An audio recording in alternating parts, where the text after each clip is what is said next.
Thot ish larë, pra kish marrë gusul, kish veshur qefinat, ish parfumosur dhe thot për çfarë keni ardhur këtu? Thot pejgamberi alayhi salatu wassalam pasi kaluan disa ditë nuk po e vrente dhe nuk po e shihte Thabit ibn Qais, që ishte mësuar domethënë që natyrshëm takohej me ta.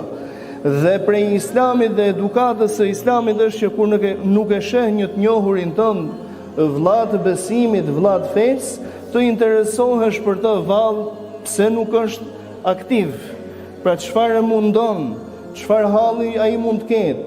Dhe thot pejgamberi alayhi salatu wasalam, dikush të interesohet për Thabit dhe të na thojë që ku është Thabit, pra pse nuk na shoqëron ose pse nuk po e shohim më. Dhe shkon një prej sahabëve të pejgamberit alayhi salatu wasalam dhe pasi e pyet ato Thabit, çfarë ke që nuk del prej shtëpie, a je i smur vallë? Nuk jam i smur, thot. Nuk jam i smur, po mirë për mua që punët e mia i pas kam çuar të gjitha dom. I thot përse vallë?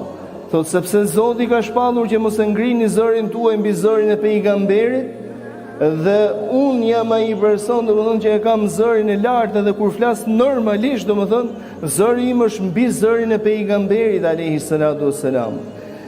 Kur i bëjnë me dije dhe ja përcjellin këtë fakt të dërguarit të Zotit, pejgamberi alayhi salatu wassalam buzëqeshi nga kjo brengosje me të drejtë e Thabit ibn Qais dhe tha: ai nuk është prej banorëve të zjarrit, ai është prej banorëve të xhennetit.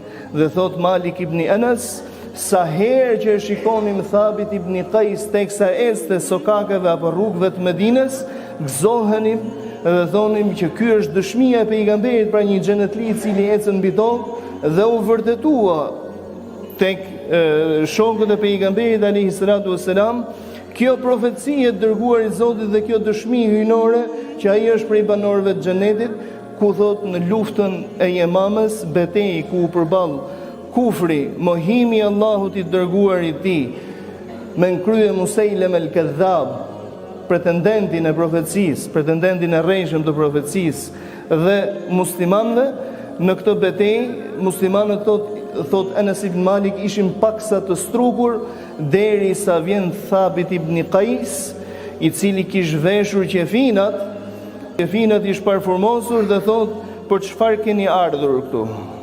Pra keni ardhur për të vërtetën, pse po fshiheni, thot vallë. Thot dhe në betejë ai ra dëshmor.